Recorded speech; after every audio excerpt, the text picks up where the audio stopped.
voltando à Covid-19, tá? A gente generaliza para pessoas imunodeprimidas de uma forma geral, mas a gente não tem, nós ainda temos mais dúvidas do que certezas, ok? Por isso, todo mundo tem que ficar em casa. Pessoas de 20, 30 anos estão morrendo dessa doença sem ter nenhuma doença crônica pré-existente. Muito bem, então você tem o diagnóstico ou por exames de imagem ou apertando. Primeira pergunta. Qual o gânglio que vocês vão considerar suspeito? Qual o gânglio que para mim é suspeito como médico? E isso aí, vocês, basicamente, assim como hemograma, vocês podem dizer. Não precisam perguntar para mim. Número 1. Por tamanho, ele tem que ter mais de 1,5 cm. Tá? 1,5 cm, que dá mais ou menos, um pouco menos que esses meus... na verdade, 1,5 cm é mais ou menos um dedo. Vocês meçam o dedo de vocês, mas vai dar mais ou menos 1,5 cm de largura o dedo. Além disso, chama a atenção que ele seja comprido, mas também largo, que ele tenha mais que 1,5 cm por 1,5 cm. Então, que ele seja ovalado ou redondo. Tá? E isso é importante porque o gânglio que é infeccioso, que a gente não quer saber dele, esse gânglio a gente nem deve notar que ele está lá aumentado por infecção, ele costuma ser comprido, fusiforme. Então ele é muito maior do que lá, mas ele é estreito. Tá? Então, gânglios mais arredondados. Então, mais do que 1,5 cm nos dois tamanhos. Tá? Nos dois tamanhos. Gente, como vocês estão preocupados? Vocês estão percebendo que eu estou falando de gânglio? Vocês só querem saber de risco. Mais uma vez, pacientes de risco são pacientes de mais de 60 anos que tenham doenças coexistentes ou um déficit da imunidade. Então, é uma questão de vocês perguntarem para o médico de vocês se vocês têm déficit da imunidade, ok? Quem tratou doença hematológica com quimioterapia no último ano, certamente está nesse grupo. Muito bem. Vamos voltar para os gânglios, pessoal, que senão o chat, a live vai cair. Tá? Então, veja, você tem aquele gânglio de mais de 1,5 cm por 1,5 cm. Tá? Isso seria o tamanho o quê? Seria do tamanho de uma uva, provavelmente, uma uva pequena. Aqui, você até talvez consiga palpar. Na barriga e na pelve você não palpa. Tá? Então, tipicamente, são gânglios que tem que ser maior. Outra coisa que me chama a atenção é se esses gânglios são indolores. Eles não doem. Por quê? Porque gânglios dolorosos são gânglios infectados. De uma maneira geral, o gânglio que dói, ele é um gânglio que cresceu rápido. E o gânglio que cresce rápido, ele é um gânglio que ou vem de uma inflamação, infecção, quer dizer, por exemplo, cárie dentária, gânglio submandibular. Otite, gânglio aqui, ó, cervical alto, aqui no ângulo da mandíbula, por exemplo. Faringite, dor de garganta, cadeia cervical superior aqui. Ou ele expandiu e aí dói, ou se você imaginar que ele é de uma doença, vamos dizer, maligna, tipo um linfoma, tem que ser um linfoma super agressivo, muito agressivo mesmo, tá? Não é comum. Então me chama a atenção gânglios que crescem em 2 centímetros e não doem, tá? Além disso, chama a atenção você não ter o local de infecção associado. Então, por exemplo, se a pessoa tem uma dor de garganta e um gânglio no pescoço, eu vou dizer que esse gânglio ele é reacional, ele é reativo àquela infecção da garganta. Se a pessoa tem dor de ouvido, eu vou dizer que ele é reativo a uma mastoidite ou uma infecção. Então, me chamaria a atenção situações em que a pessoa não tem um foco de doença detectável. Também me chama a atenção o local onde aparece esse gânglio. Veja bem, o local onde aparece esse gânglio é uma coisa importante para mim. Se ele aparece numa região limpa do corpo, que é uma região que não tem drenagem com garganta, com ouvido, com o pé, locais que tem muita infecção, ou com a axila, por exemplo, pode dar reação nas pessoas que raspam a axila, eles são mais problemáticos para mim. Por exemplo, quais são regiões que são limpas, entre aspas, para mim? Por exemplo, pescoço baixo. Se esse gânglio está na metade de baixo do pescoço, eu já tendo a valorizar esse gânglio mais. Por quê? Porque esse gânglio não vai drenar nem orelha nem boca. Esse gânglio, na verdade, está pegando alguma coisa que está acontecendo no peito. Se esse gânglio, por exemplo, é no peito da pessoa, aparece no raio-x ou na barriga, a chance de ser infeccioso é menor. Outra coisa que me deixa com suspeitas de que esse gânglio seja problemático é se ele é muito grande em relação aos outros gânglios, muito grande, tá? Então, se esse gânglio tem o tamanho de uma ameixa, quanto maior, mais suspeito ele é para mim. Se a pessoa tem gânglio no corpo inteiro, por exemplo, né? Tem gente que tem. Gânglio no corpo inteiro, eu tenho 3 possibilidades. 3 possibilidades. Possibilidade número 1 é infecção viral. Mononucleose faz isso, citomegalovírus faz isso. Alguns tipos de infecção parasitária, toxoplasmose pode fazer isso. Número 2, ele pode ter uma alergia, tem reações alérgicas que cresce gânglio no corpo inteiro, são mais raras. E número 3, um linfoma. Então tem determinados tipos de linfoma que crescem no corpo inteiro. A Vânia fez uma pergunta, pessoal. Eu sinto um gânglio abaixo da costela direita e dói e queima ao apalpar. Procede? Olha, Vânia, não é comum. Eu mesmo nunca palpei um gânglio nessa posição abaixo da costela, tá? A gente tem que tomar muito cuidado, isso é uma coisa que o médico é que vai ver, se você tem um gânglio ou se você tem um acúmulo de gordura localizado, que é um tumorzinho benigno chamado lipoma. Isso é genético, tem gente que tem lipoma, que é tipo uma gordurinha que fica embaixo da pele e pode confundir.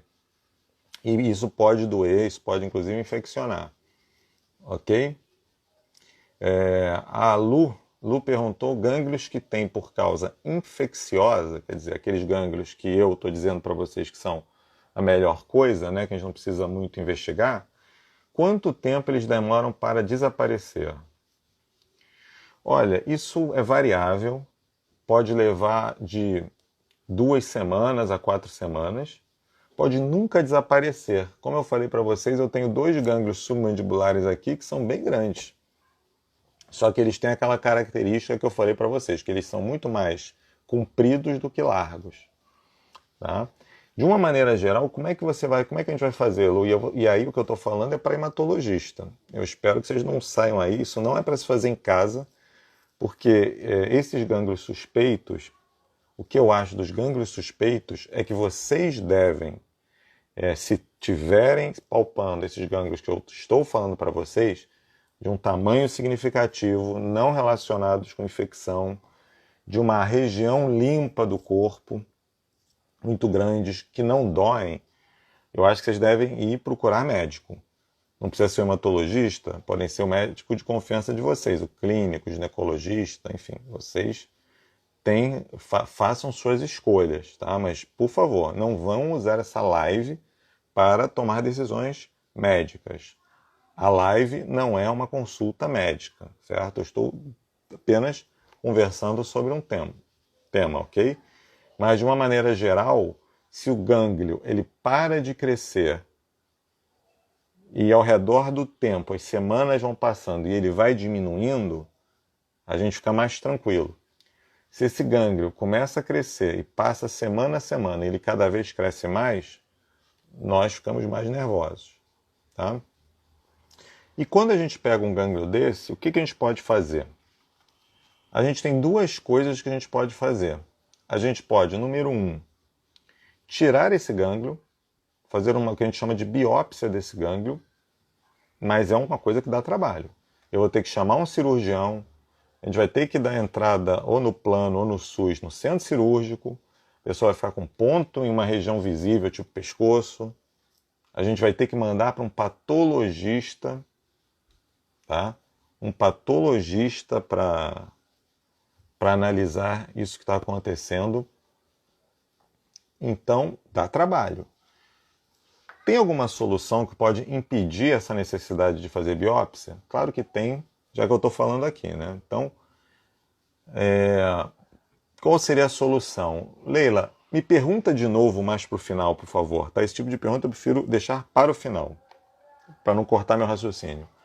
A segunda coisa que a gente pode fazer para que a gente evite tirar um gânglio é, adivinhem só, hashtag hemograma fácil. O objetivo dessas lives, o objetivo de tudo que eu estou fazendo é hemograma fácil. Então, armar vocês com a possibilidade de intervir a favor de vocês, o autoconhecimento. Então, veja, se o gânglio tem linfócito dentro, talvez no hemograma eu consiga ter um excesso de linfócitos. Imagine só, uma das causas do gânglio crescer nos linfomas é os linfócitos aumentarem. Então, eu posso fazer um exame de sangue, um simples exame de sangue, e detectar um aumento dos linfócitos. Em situações especiais, eu posso inclusive fazer uma pesquisa com aquela imunofenotipagem que eu ensinei na live de quinta-feira. A imunofenotipagem, estudar esses linfócitos que eu tenho para evitar uma biópsia. Quando eu faria isso? Eu já fiz? Já fiz isso. Não é uma coisa muito ortodoxa, porque o bom é tirar o gânglio mesmo, mas se você tem uma pessoa de 80 anos de idade, 85 anos de idade, hoje em dia nós temos pacientes de 90 anos de idade, para que eu vou tirar um gânglio de uma pessoa se ela não está se incomodando disso? Né? Nesse caso, eu vou tentar de todas as formas o diagnóstico pelo sangue. Se tiver linfócito aumentado, acabou. Linfócito aumentado, você faz o reconhecimento de qual é esse linfócito e provavelmente, nesse caso, você está diante de um linfoma. É isso aí, pessoal. Se o linfócito é aumentado, ou é um linfoma ou é uma leucemia linfocítica crônica, que é uma doença que faz crescer gânglios no corpo inteiro. É uma das principais causas de gânglios aumentados no corpo inteiro. E falando em causas, vamos falar um pouco sobre causa, então? O que causa aumento de gânglio? Porque quando eu peço para tirar o gânglio, eu tenho que ter alguma coisa na minha cabeça. Porque eu tenho que avisar ao patologista o que eu acho. Senão o patologista vai me dar um diagnóstico que pode não estar correto, porque ele não tem a sequência. Então, na minha cabeça, funciona da seguinte forma. Primeiro, só tirar gânglios que você tem convicção que são gânglios suspeitos. 2. Nunca tire gânglio durante uma infecção viral. Então, se vocês estão com uma mononucleose ou com suspeita de mononucleose, não podem tirar gânglio, porque o patologista vai dizer que é linfoma, porque o gânglio muda completamente pela mononucleose. Tá? Então, número 1, afastem. O médico tem como pedir exame de sangue para testar mononucleose, citomegalovírus, toxoplasmose. Ele tem como fazer isso, acreditem em mim. Então, primeira coisa, tira essa hipótese. Segundo, vamos tirar o gânglio. Muito bem. No sangue tem algum sinal? Tem. Então deve ser uma leucemia linfocítica crônica. Não, no sangue não tem nenhum sinal. A pergunta é, esse gânglio é localizado? Se vocês verem os stories, a foto que eu botei nos stories, É um gânglio enorme, é uma massa. É uma massa no pescoço que tem lá. Uma massa no pescoço que não tem mais gânglio do mesmo tamanho no resto do corpo, me lembra um linfoma agressivo.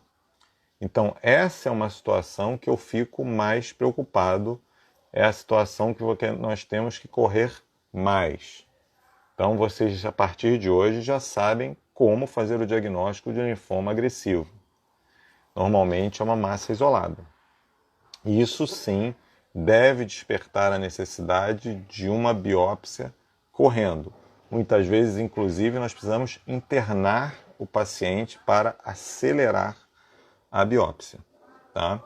E isso, a grande chance de que seja um aumento isolado é que seja um linfoma agressivo e nós temos que tratar esse linfoma agressivo. O mais comum, só para vocês terem uma ideia, o mais comum dos linfomas, a gente chama de linfoma difuso de grandes células B, é o linfoma que o presidente teve, a Dilma Rousseff. Esse linfoma, ele é o primeiro da lista. Se eu for para uma prova, é o primeiro da lista dessas massas. Agora, tem gente que tem, principalmente pessoal que não tem acesso ao sistema de saúde, infecção por fungo. Tem determinados fungos, tipo leishmaniose, que é uma coisa que dá muito no campo, que dá verdadeiras massas. Antigamente, tuberculose dava massa. Tem até um nome bonito, escrófula. Escrófula é uma lesão de pele por tuberculose, que também dá essas massas. Existem tumores de linfomas de pele, por exemplo, micose fungoide, que também dão grandes massas. Então, isso está localizado. Se você tem gânglio no corpo inteiro e, mais uma vez, no sangue não aparece, não matou o diagnóstico pelo sangue, aí eu vou pensar, já foi falado, inclusive, alguma pessoa de vocês já comentou, linfoma folicular. Linfoma folicular passa a ser o mais comum. Outras coisas que vale citar, um que é bem característico, as pessoas conhecem, é uma massa no peito, uma mulher jovem. Pensar em linfoma de Hodgkin.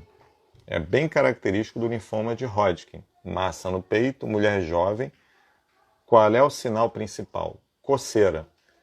No linfoma de Hodgkin é o linfoma que dá coceira. A pessoa tem coceira, e como fica a massa dentro do peito, muitas vezes a pessoa fica meses procurando dermatologista, alergista e não acha. Quando vai ver, a massa está enorme.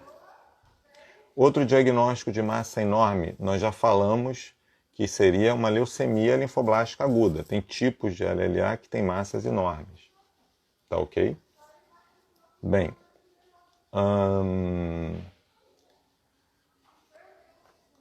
olha, temos a Lília, muito prazer, Lília. A Lília está falando que os exames de sangue dela nunca deram alterados e ela tem um linfoma folicular. Eu imagino que o F seja folicular. Então, Lília, o que eu falei? Quando o exame de sangue está alterado, eu penso mais numa leucemia linfocítica crônica.